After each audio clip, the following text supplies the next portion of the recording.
Alright, folks, this is Pitching Ace 88. We're back playing Innocent Lost Criminal Case Facebook, going on to Chapter 3. Let's unlock this and let's see what other news we have. Alright, Ace, let's regroup. This case is baffling me. How did a girl like Gail end up hanging out with people like Derek and Irina? I mean, she doesn't exactly look like the kind of girl who would take enough cocaine to OD on the floor of a dingy motel, does she? Poor girl. She goes out to have fun and she ends up dipped in concrete. Sure, nobody does. Lieutenant Ace, I found the VM City Cruiser, the Grim News Company car that was reported missing. Really? Ramirez, I'm shocked, but in a good way. Ace, we may finally be getting a break. Wait, I've got more. That weird tech guy wanted to see you too. 2 leads for the price of 1. Okay, Ace, I really want to check out that car, but maybe we should take a stop at Alex's lab on the way there. Ace, good of you to come. I've run the fingerprints of your latest suspects against the ones you found on the cocaine mirror, and I found the 2 missing matches. Derek Molina is the first, which I'm sure you expected, but the final fingerprint set belongs to Irina Phelps. They both consumed cocaine with the victim prior to the murder, which means Irina Phelps has a lot to answer for, and I'd like to see Mr. Rockwell again. He was a little too eager to tell on Derek, if you ask me. Yeah, I knew she did that. I still think it's the blonde chick. I think it's Irina. Let's investigate the company car.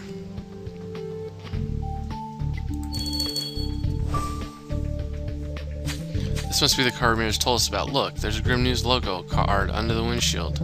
Now let's use that key you found in the trash to see if it works on the locks. Yeah, let's do it, man.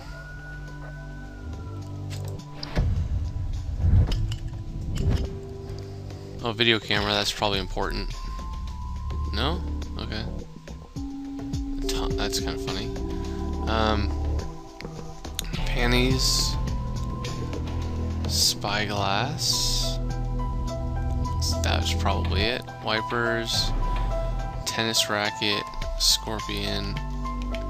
Headrest. It's a clue? Okay.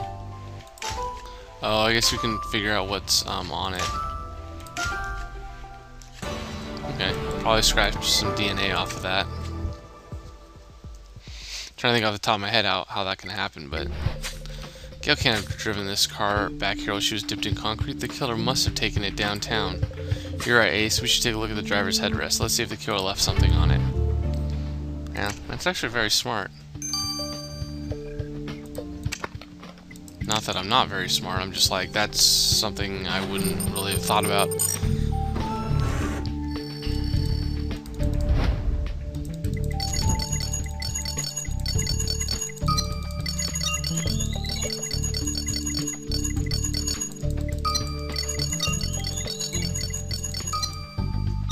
Nice. Not the 8, but I'll take it. Great job on that headrest. Whoever drove this car hadn't counted on your amazing forensic skills, Ace. We need to get those molecules analyzed ASAP.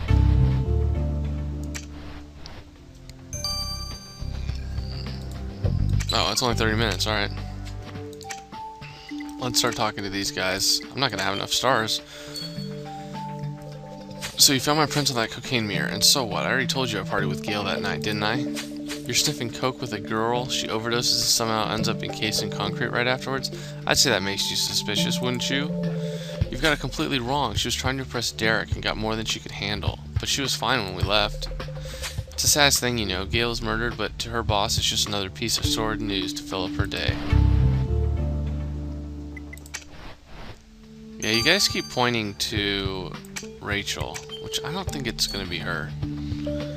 Your little warning to Rachel Priest has been met with a weak result, Lieutenant Ace. She's still out there accusing us, but now she's being a little more careful. I don't know what you expected, Mr. Rockwell. We're cops, not your hired muscle. A woman investigating you was just found dead. That makes you newsworthy. Are you naive to think that I would go to such lengths to dispatch an intern? Miss Harding was no threat to me or to my company. I merely humored her by answering her questions. I see, it must be pretty hard to keep up with your schedule, right? Do you like energy drinks, Mr. Rockwell? I don't see how this is any of your business, but yes, Lieutenant, I do frequently have energy drinks at work. In any case, I didn't kill Gail, and even if I did, I doubt there's anything at all a beat cop like you could do about it. I know how the system works, you see? Ace, I really think we should have another chat with Rachel Priest. Irina and Derek both have mentioned that Gail was terrified of her boss. And while I can certainly believe it, I'd still like to hear what Rachel has to say about it. I I would have to agree with you on that statement.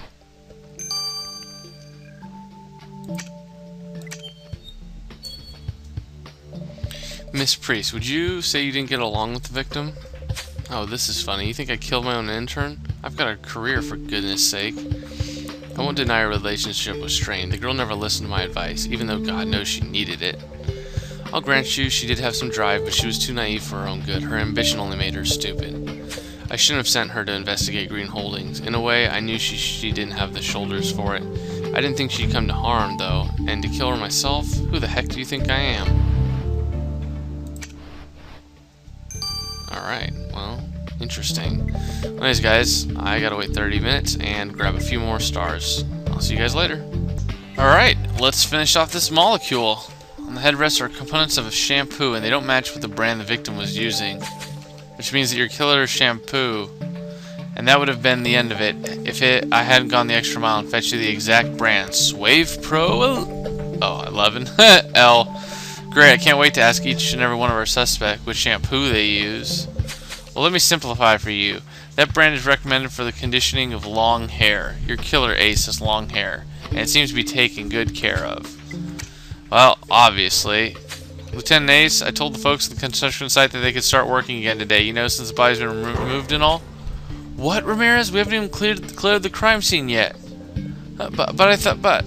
Maybe they haven't started working yet. I'm sorry, I thought you guys were all done, and they kept telling me over and over that they had a tight schedule to keep, so... Darn it, Ramirez. Ace, we need to get a second look at that crime scene before the construction crew messes everything up. Let's go. Hey, don't you know, Ramirez? It's always like this, man. Alright, dude. Kinda screwed up on that one, but... might be able to give you some slack. Thank goodness the construction crew hasn't started work. Let's have a look around before they kick us out.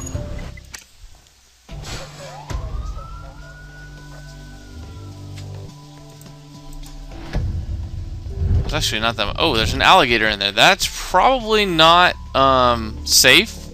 Industrial scale, balloon, bra is up here. Vinyl is here. Exits there. So painted plaque. Where? Oh, it's over here. So let's go this one. Painted plaque. Scale. Vinyl. Exit. Balloon. Not under 30 seconds? I can't even tell. I went too quickly. Only 23% though, so definitely not the best. Nice catch, Ace. The dust on this platform scale has been disturbed, and those marks look exactly like those left by a dragged body. We need to send the scale face to Alex. Hopefully he'll know what to make of it. And if you think there might be something on that plank, well, I know better than not to trust your instincts. Yeah, my instincts are pretty darn good. Just saying. 6 hours, that makes about sense. Let's examine this plank.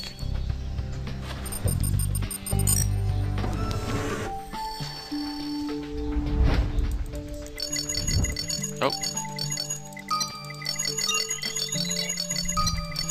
Wow, that was lucky. Ha! Look at that! Wasn't bad at all. We got some hairs. Tiny piece of thread on that plank. We should get it analyzed right away. The killer must have brushed against the plank and left this sample while fleeing the construction site. Oh yeah, it looks like we are definitely getting closer to this. Yep. 6 hours, and we might be able to find them. Anyways, guys, I'm Pitching Against Idiot. See you guys in a little bit. Alright, let's see what she says. The piece of thread you collect from that plank is very small, barely more than lint. Threads of different colors that were part of the same cloth. Your intuition was correct. The threads contained a little bit of the victim's dandruff, which means the fabric was worn by your killer. By the way, they've been weaved and bent out of shape. I can tell that these were originally part of a piece of flannel with a tartan pattern, which means your killer wears tartan flannel. Was I correct? Sure looks that way. The killer definitely stepped on the top of the platform scale you found on the construction site, Ace. Nice catch. What's even luckier is that the excessive weight seems to have broken the platform and remained stuck at 320 pounds. 320 pounds, but doesn't match any of our suspects. But of course it doesn't. Oh, because it's both of them. Think about it. The killer was dragging your victim. So you take the victim's weight into account and subtract it from 320 pounds. You get your killer who weighs 140 pounds. Yep, I thought it was the chick, the blonde chick. Seems we have all the evidence we need, Lieutenant Ace. Now is the time to bring the killer to justice. Keep a cool head and do what you need to do. I'm not going to select her right away because I got to just double check, but I'm almost going to guarantee you it's her. That was going to be my guess. Ooh, okay, there's two. Oh, she wears flannel too. Alright, well... Okay, it's not her. It's not her. It could be her.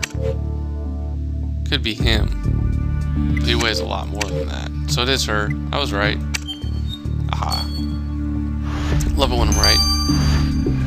Love it when a plan comes together.